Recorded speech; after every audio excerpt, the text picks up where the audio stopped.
प्यारे बच्चों, फाइनली मैं आप लोग के लिए क्लास 10th का जो गणित है उनमें जो आपका पहला चैप्टर वास्तविक संख्या दी गई है, इनके जो प्रश्नावली 1.1 है उनके सभी प्रश्नों का हल हम इस वीडियो में देखने वाले हैं। कहने का मतलब है कि आपको इससे पहले एक वीडियो दिया गया था जिसमें हम आपको बेसिक चीज़ बताए थे, यानी पहला चैप्टर वास्तविक संख्या के अंतर्गत जितने भी बेसिक चीज़ होती है वो हम लोग उस वीडियो में अच्छी तरीके से देख लिए थे। और आज मैं आप लोग को प्रश्नावली 1.1 के सभी प्रश्नों को सोल्व करके बताऊंगा।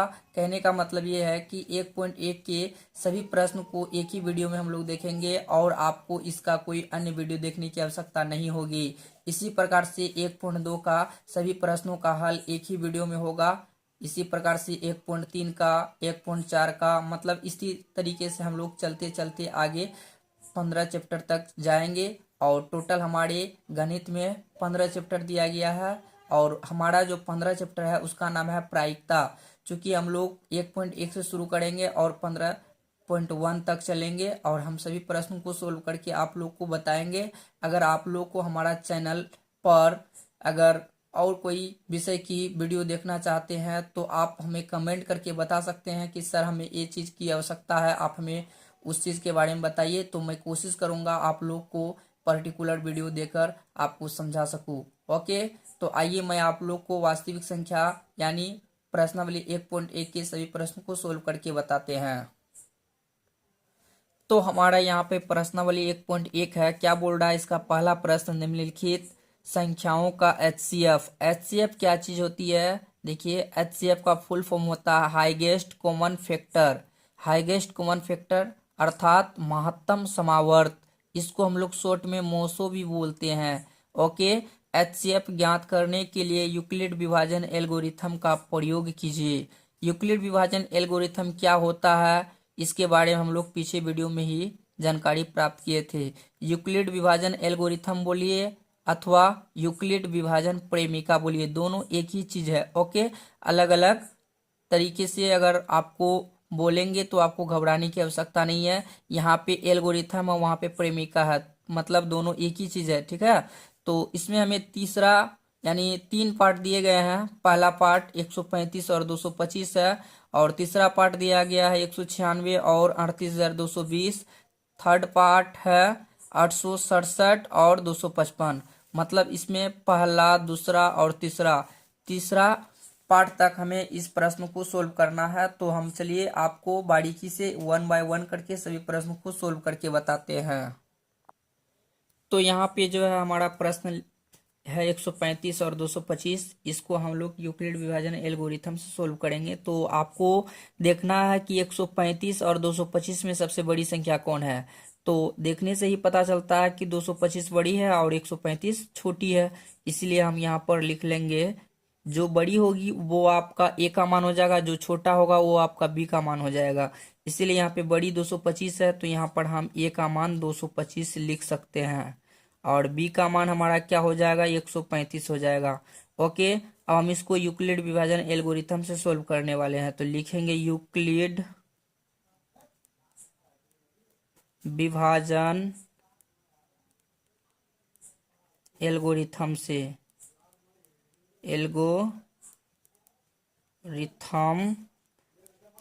यूक्लिड विभाजन एल्गोरिथम क्या बोलता है? यूक्लिड विभाजन एल्गोरिथम है ए बराबर BQ प्लस आर, जहां आर नॉट इक्वल 0 के, यानी आर का मान यहाँ पर 0 नहीं है। तो ए का मान आपका यहाँ क्या है? ए का मान आपका हो जाएगा 225। तो यहाँ लिखेंगे 225 बराबर बी का मान कितना है, 135। तो Q और R का मान हम लोग ज्ञात करेंगे। तो देखिए मैं आपको यहाँ पर रफ करके बता देता हूँ। 135 को यहाँ लिख लेते हैं, ठीक है, 135 और यहाँ पे हम भाग दे देंगे। ठीक है, भाग विधि से हम इसको भाग देंगे। 225 एक बार में 135 हो जाएगा, 5 में से 5 जाएगा तो 0, इससे 1 हासिल लेंगे, 12, 12 में से 3 जाएगा तो 9, यहाँ 1 बचा, 1 में से 1 जाएगा तो कैंसिल। उसके बाद फिर यहाँ हम इसमें 135 में भाग देंगे तो एक बार में चल जाएगा, 5, 9 यानी 13 में 9 जाएगा तो 4, फिर यहाँ पे हम भाग देंगे 90 में, तो 45 दूना 90 हो जाएगा। ठीक है, 45 दूना 90, यहाँ हम कटा सकते हैं, ये हमारा रफ कार्य है, तो आपको भी कहीं कर लेना है। तो यहाँ पे बताइए 135 को हम 1 से गुना किए थे, तो हम लिखेंगे 1, यानी क्यू का मान 1 हो गया, प्लस है तो प्लस, और हमारा जो आर है यानी शेषफल, ठीक है, वो हमारा 90 है। अभी भी हमारा आर का मान 0 नहीं आया, तो हम लिखेंगे not equal 0। Okay, step first हो जाएगा हमारा ये, स्टेप फर्स्ट। स्टेप सेकंड देखते हैं। स्टेप सेकंड यानी अब हमको क्या करना है, 135 को लिखना है। 135 बराबर 90 गुना 1, 90 गुना 1, और प्लस में हम यहाँ क्या करेंगे, 45 जोड़ देंगे। ठीक है, और इक्वल में हमारा क्या है बताइए, 90 गुना 1 प्लस में 45। यहाँ अभी आर का मान 0 आया है, नहीं आया है, तो हम लिखेंगे आर बराबर not equal 0। Step third, step third. ठीक है, अब हम क्या करेंगे, 90 को रखेंगे, तो लिखेंगे 90 बराबर 45 गुना 2, 45 गुना 2, और प्लस में क्या हो जाएगा 0। आर बराबर अभी हमारा 0 है, तो हम यहाँ पर लिख सकते हैं स्टेप थर्ड में शेषफल, शेषफल शून्य प्राप्त होता है, इसलिए इसका HCF लास्ट 45 बार में कटा था ना, इसलिए इसका HCF क्या हो जाएगा, 45 हो जाएगा, होगा। तो इस तरीके से हम इसका पहला पार्ट को सोल्व कर सकते हैं। चलिए अब इसका सेकेंड पार्ट को देखते हैं। सेकेंड पार्ट में हमारे क्या है, 196 और 38,220। तो यहाँ हम लिखेंगे हल। ठीक है, इसको हल करेंगे तो लिखेंगे 196, ठीक है, बड़ा है, ठीक है, 38,000। 196 से बड़ा कौन है, 38,220। ये चीज आपको यहाँ पर भी लिख लेना चाहिए था।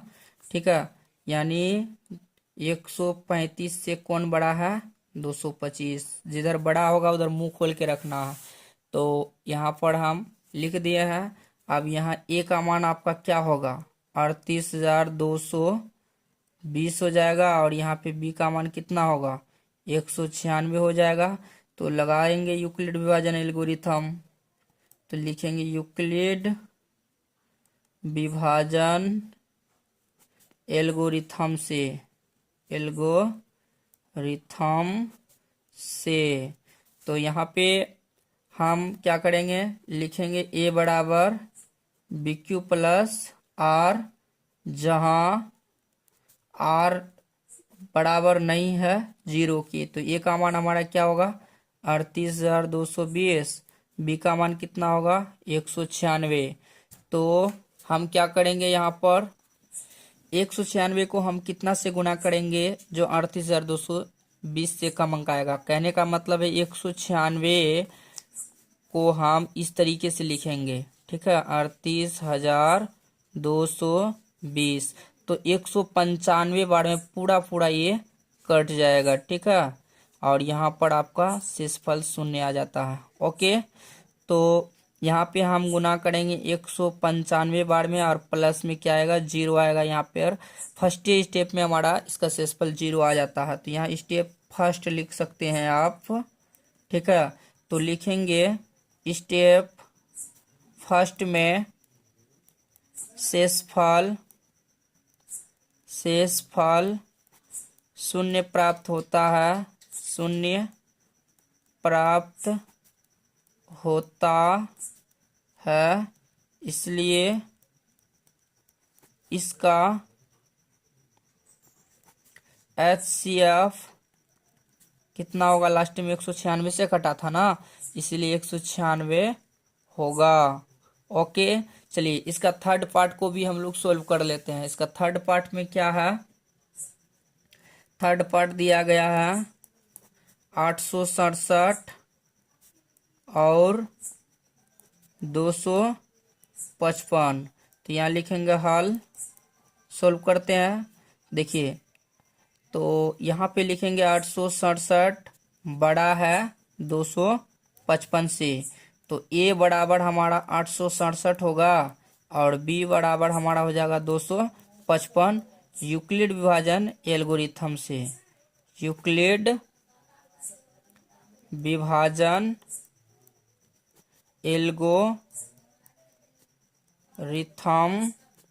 से, यूक्लिड विभाजन एल्गोरिथम क्या है, लिखेंगे ए बराबर बी क्यू प्लस में आर, जहां आर बराबर नहीं है 0 के।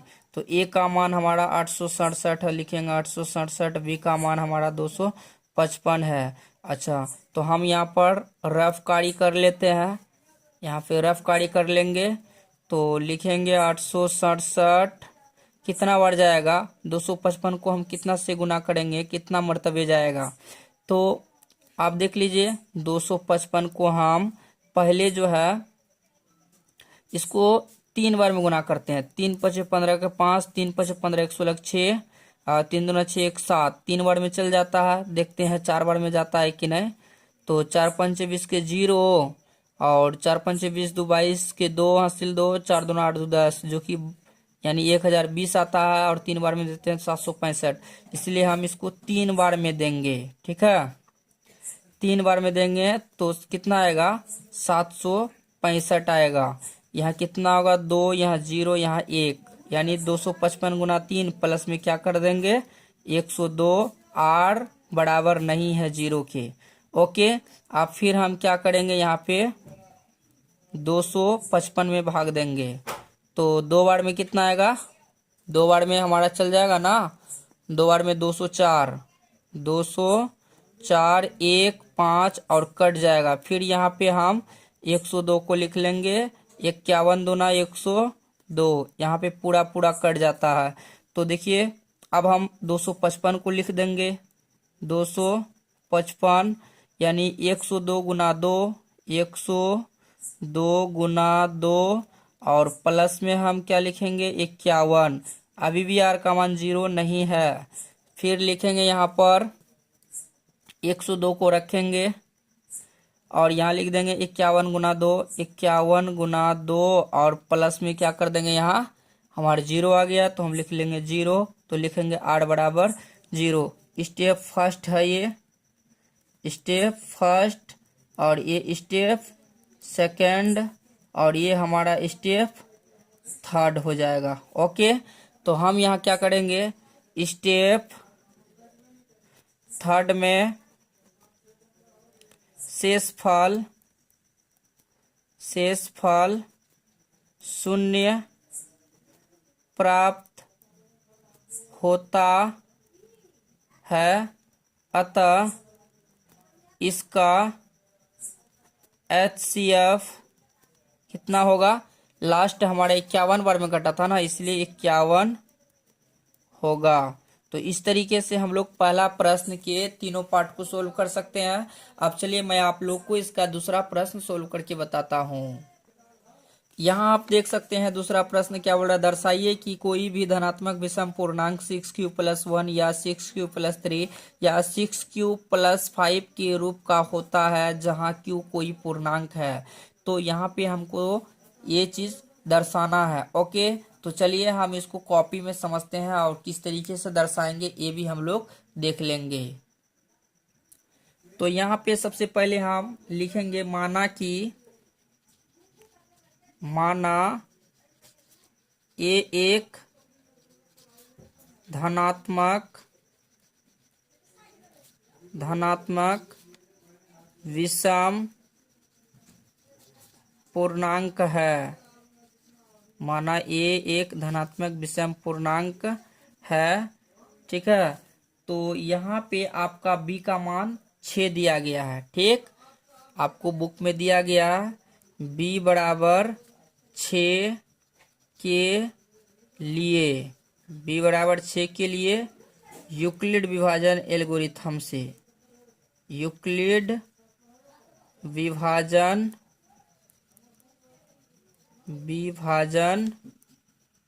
एल्गोरिथम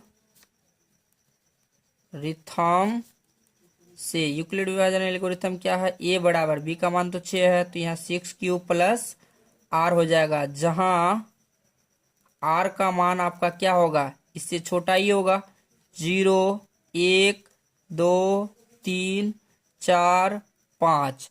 ओके, ये चीज आपका हो सकता है। आर का मान हमेशा जो है ना भाजक से छोटा होता है, या तो 0 हो सकता है, या तो 1 हो सकता है, या तो 2, या तो 3 4 5 ये हो सकता है। ओके, तो अब जो है हम आर का मान पहले 0 रखेंगे।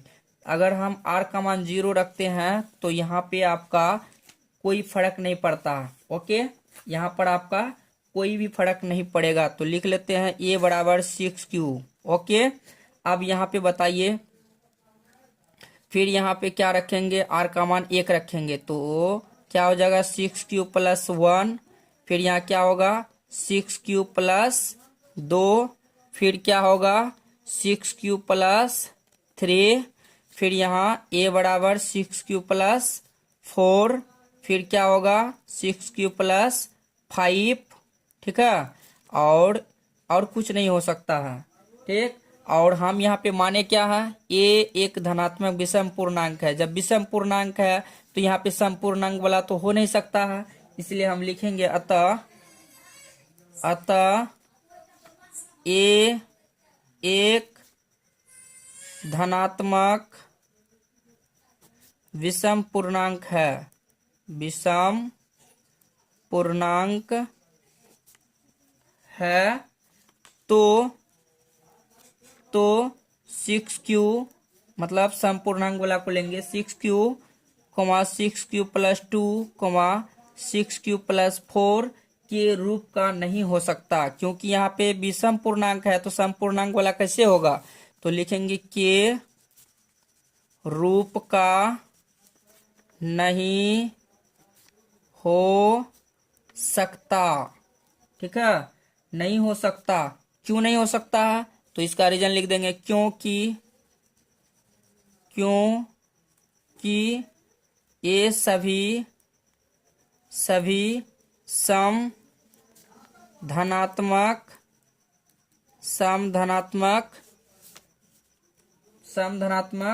पूर्णांक है, समधनात्मक पूर्णांक है, इसलिए ए का मान क्या हो जाएगा, तो लिखेंगे क्योंकि ये सभी समधनात्मक पूर्णांक है तो ए का मान 6Q plus 1, 6Q plus 3, 6Q plus 5 के रूप का होता है, के रूप का होता है, जहां पर Q कोई पूर्णांक है, तो लिखेंगे जहां पर Q कोई पूर्णांक है। ओके, तो इस तरीके से हम इसका सेकेंड प्रश्न को भी सोल्व कर सकते हैं। तो चलिए मैं आप लोग को अब आगे की क्वेश्चन सोल्व करके बताता हूं। अगर आप इसका स्क्रीनशॉट लेना चाहते हैं तो आप ले सकते हैं। कुछ इस प्रकार से है, हो जाएगा आपका। चलिए ओके, चलिए आगे की क्वेश्चन हम सोल्व करते हैं। आगे तीसरा नंबर प्रश्न क्या बोल रहा है, किसी परेड में 616 सदस्यों वाली एक सेना, आर्मी, सेना को ही बोलते हैं आर्मी, की टुकड़ी को 32 सदस्यों वाले एक आर्मी बैंड के पीछे मार्च करना है। दोनों समूहों में, यानी दोनों समूहों को समान संख्या वाले स्तंभों में मार्च करना है। उन स्तंभों की अधिकतम संख्या क्या है जिनमें वे मार्च कर सकते हैं। ओके, इस टाइप के अगर प्रश्न आपके सामने आता है तो आपको कुछ नहीं करना है, सीधा सीधा इसका HCF निकाल लेना है। HCF निकाल लेंगे तो इनका आंसर आपको मिल जाएगा। तो चलिए हम इसका HCF निकालते हैं। ठीक है, तो हम इसका क्या कर लेंगे, HCF निकाल लेंगे। तो बताइए यहाँ पे सबसे बड़ा कौन था, 616 बड़ा है ना, तो हम लिखेंगे 616 बड़ा है किससे, 32 से, इसीलिए यहाँ पर ए का मान आपका 616 हो जाएगा और बी का मान आपका 32 हो जाएगा। तो हम लोग यूक्लिड विभाजन एल्गोरिथम से सोल्व भी कर लेंगे। तो लिखेंगे यूक्लिड विभाजन एल्गोरिथम से। तो यूक्लिड विभाजन एल्गोरिथम क्या है, ए बराबर बी क्यू प्लस आर, जहां आर बराबर नहीं है 0 के। तो ए का मान हमारा 616 हो जाएगा और बी का मान 32 हो जाएगा। हम 32 का क्या करेंगे, भाग देंगे 616 में। कितना बार भाग जाएगा तो देख लेते हैं हम लोग इसमें कितना बार भाग जाता है। तो अगर हम इसको 18 से गुना करते हैं, 18 से नहीं, एक बार 19 से करके देख लेते हैं। 32 गुना 19, ठीक है। 19 दूना 38 के 8 हासिल 3, 19 से 57 और 3 60, 608 आता है। तो 19 बार में हमारा चल जाएगा, यानी 608, यहाँ बचेगा 8, फिर यहाँ पे 32, 8 चौके 32, पूरा पूरा कट गया। तो इसको हम 19 से गुना करेंगे और प्लस में क्या कर देंगे, 8 लिख देंगे। 8 बराबर नॉट इक्वल 0 के। ओके, फिर हम क्या करेंगे, 32 को लिखेंगे, ठीक। और 8 गुना 4 कर देंगे और प्लस में क्या जोड़ देंगे, 0। तो लिखेंगे आर बराबर 0। ये हमारा स्टेप फर्स्ट है, ओके। और स्टेप हमारा ये सेकेंड हो जाएगा। अब हम यहाँ पे भाषा लिख सकते हैं, स्टेप सेकेंड में शेषफल शून्य प्राप्त होता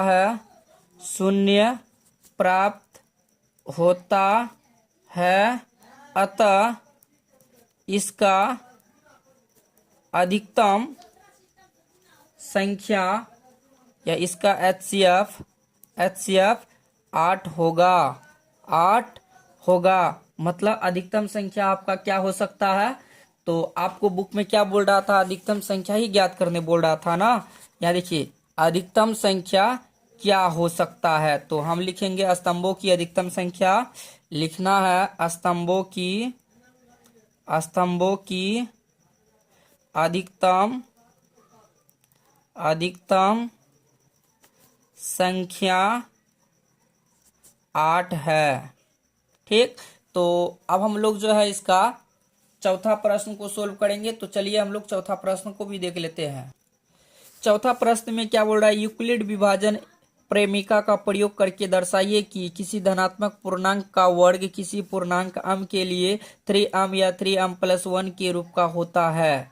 और संकेत भी दिया गया, यह मान लीजिए x कोई धनात्मक पूर्णांक है, तब यह 3q, 3q+1 या 3q+2 के रूप में लिखा जा सकता है। यहाँ से यहाँ तक आपको जो है ना लिख लेना है। क्या करना है, आपको यहाँ से लेकर यहाँ तक लिख लेना है, ठीक है। तो यहाँ लिखेंगे, माना x कोई धनात्मक पूर्णांक है, तब यह 3q, 3q+1 या 3q+2 के रूप में लिखा जा सकता है। इस तरीके से हम लिख लेंगे। तो चलिए हम लोग देख देख के ही लिख लेते हैं, ओके।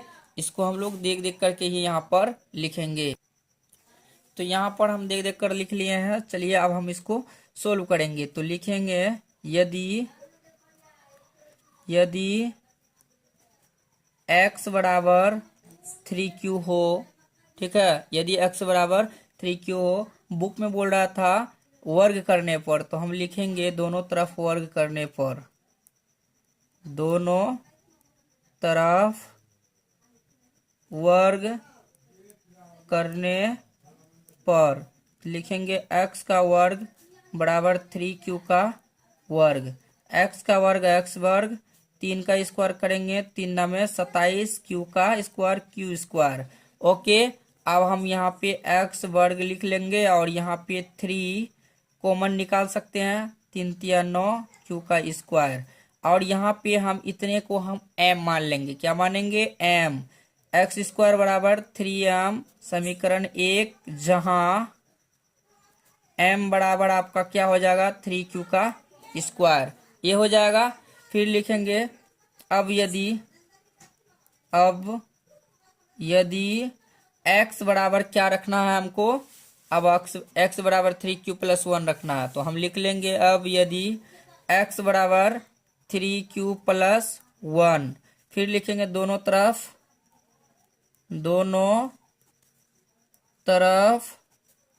वर्ग करने पर तो लिखेंगे x का वर्ग बराबर 3q+1 का वर्ग। तो यहाँ पे क्या होगा बाबू, x का वर्ग x वर्ग, a प्लस बी का होल स्क्वायर में बैठा दीजिए, a square plus b square plus 2 into a का मान 3q इंटू में बी का मान 1, x का स्क्वायर a का स्क्वायर यानी 3 का स्क्वायर करेंगे तो 9, q का स्क्वायर q² प्लस 1 प्लस 3 दूना 6q। ओके, अब यहाँ पे एक्स स्क्वायर बराबर 9q का स्क्वायर प्लस में 6q को हम इधर लिख लेते हैं प्लस में 1। अब एक्स स्क्वायर बराबर यहाँ पे कॉमन आएगा ना, तो हम 3 कॉमन ले सकते हैं, 3 या 9q का स्क्वायर प्लस में 3 दूना 6q प्लस में 1। एक्स स्क्वायर बराबर 3m, इतने को हम m मान लेंगे और प्लस में 1 समीकरण 2। तो लिखेंगे जहां m बराबर हमारा क्या हो जाएगा, यानी a 3q का स्क्वायर प्लस में 2q। अब देखिए हमें 3m या 3m+1 के रूप में लाना था, वो तो हमने ला दिया है। तो लिखेंगे समीकरण 1 व 2 से, तो यहाँ पर क्या होगा, x बराबर 3m+1 ये हम लिख देंगे। ठीक है, तो अब हम क्या करेंगे, यहाँ पे लिख देंगे किसी धनात्मक, जो बुक में आपको बोल रहा है वही चीज लिख देना है, किसी धनात्मक पूर्णांक का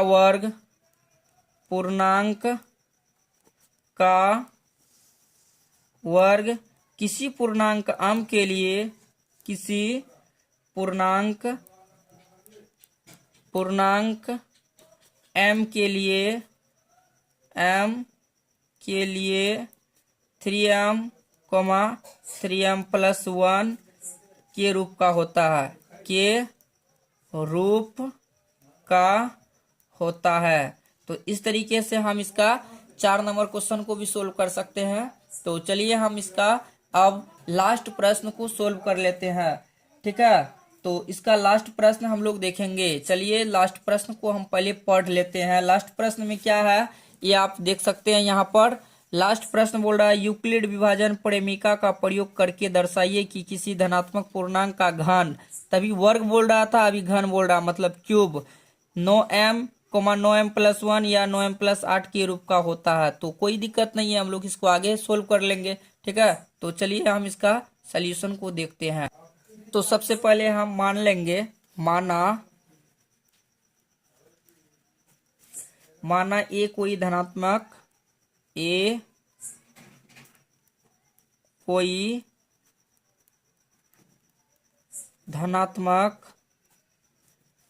पूर्णांक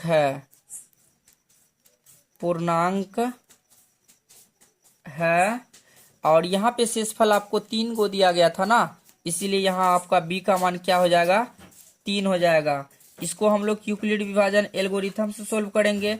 तो लिखेंगे यूक्लिड विभाजन प्रेमिका से।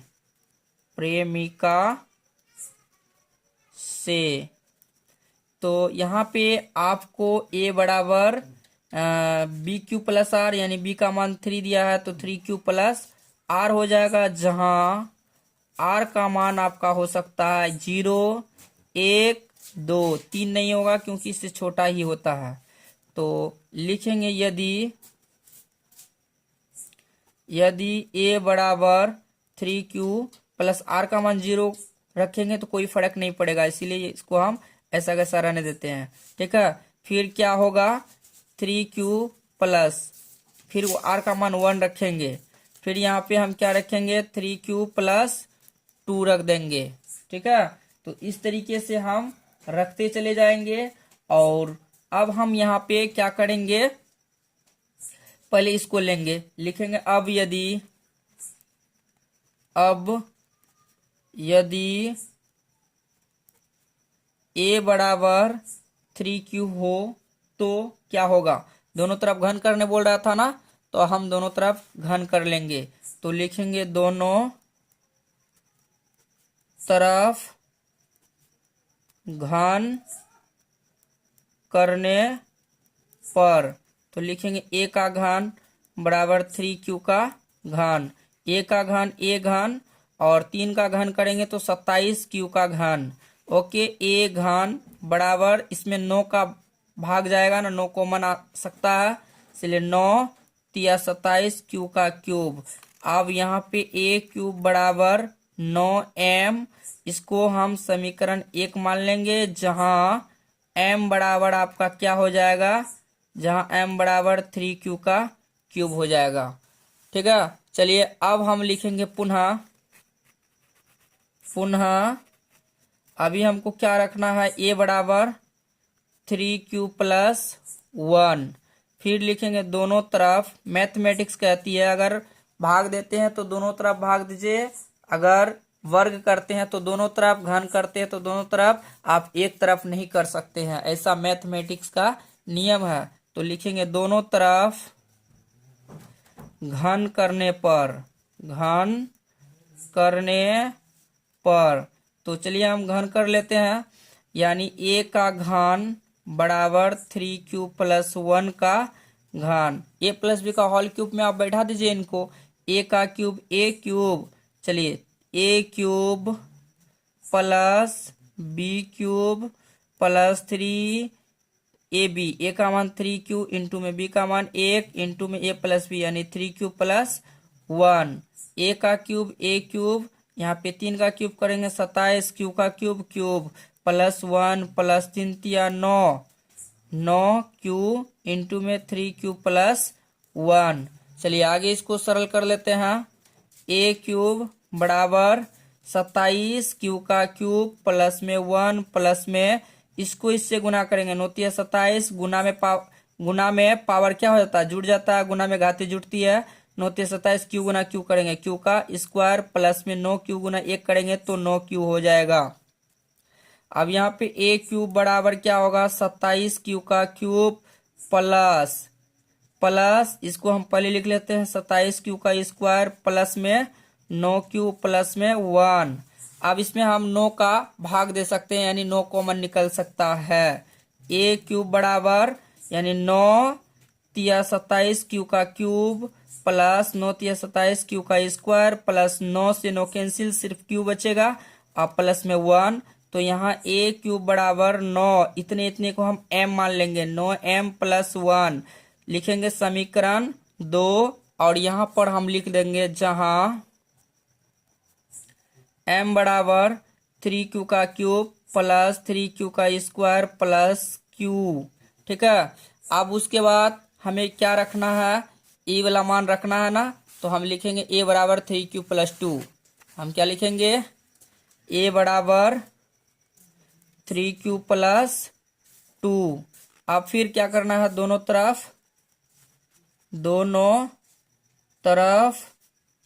घन करने पर, तो a का घन बराबर 3q प्लस 2 का घन, a का घन a घन, अब यहाँ पे a प्लस बी का होल क्यूब लगा दीजिए, 3q का क्यूब प्लस में 2 का क्यूब प्लस 3 इंटू 3ab। ठीक है, तो यहाँ क्या होगा, a क्यूब बराबर 27q का क्यूब प्लस 2 का क्यूब 8 प्लस 3 तिया 9, 9 दूना 18q। अब हम इसको पास में लिखेंगे, a क्यूब बराबर 27q का क्यूब प्लस में 18, सॉरी यहाँ पे a प्लस बी भी तो होगा ना, तो a का मान 3q प्लस में 2, फिर लिखेंगे 3q प्लस में 2, इसका सूत्र ही होता है a cube plus b cube plus 3ab into में a प्लस बी, ये आप लोग पढ़े होंगे 9th क्लास में। ठीक है, तो ये सूत्र हम बैठा दिए, इंटू में a प्लस बी, तो ये नहीं बैठाए थे, अभी हम बैठा दिए हैं।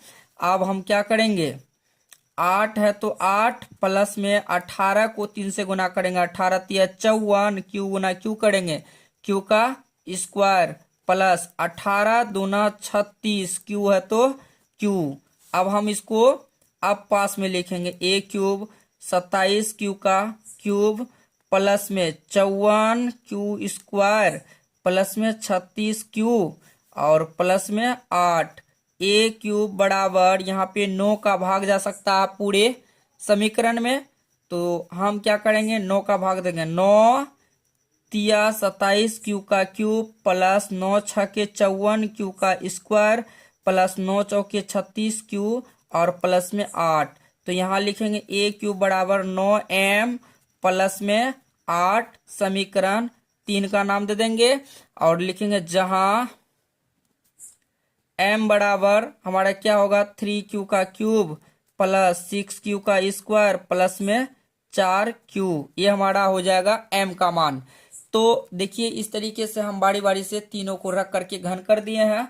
अब हमको लिखना है यहाँ पे, हम यहाँ पर लिख लेते हैं समीकरण 1 व 2 3 से, ठीक है। समीकरण 1 व 2 3 से हम पाते हैं कि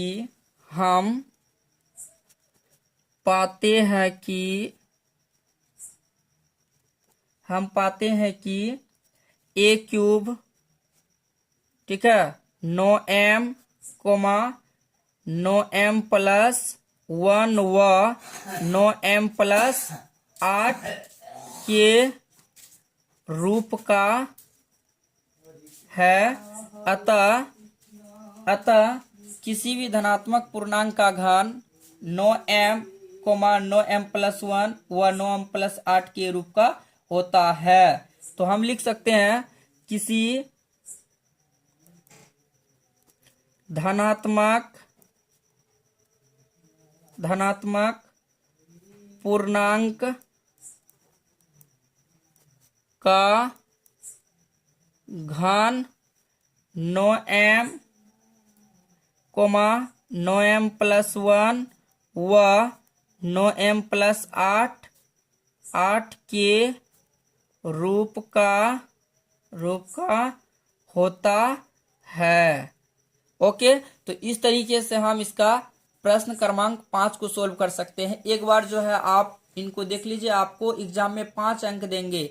ये आप अगर स्क्रीनशॉट लेना चाहते हैं तो ले सकते हैं। बाबू बहुत बेहतरीन तरीके से सोल्व कर पाएंगे अगर इनको अच्छी तरीके से अगर प्रैक्टिस कर लेते हैं। तो बिना प्रैक्टिस का आपको क्वेश्चन सोचिएगा कि हम बना लेंगे, बिना प्रैक्टिस का नहीं होगा। चाहे कितना भी कोई भी टीचर कितना अच्छा से अगर बता देंगे ना, बिना प्रैक्टिस का आप कोई क्वेश्चन नहीं बना सकते हैं। चाहे कितना अच्छा से वो पढ़ा दे, अगर आप प्रैक्टिस करेंगे तो बना लेंगे और प्रैक्टिस नहीं करेंगे तो नहीं बना पाएंगे। तो चलिए पहला स्क्रीनशॉट है ये आप इसका दूसरा स्क्रीनशॉट ले सकते हैं।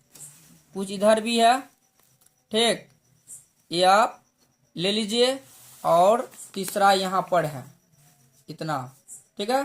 तो अगर आप लोग को ये वीडियो अच्छी लगी हो तो वीडियो को लाइक शेयर एंड सब्सक्राइब जरूर कर दीजिएगा।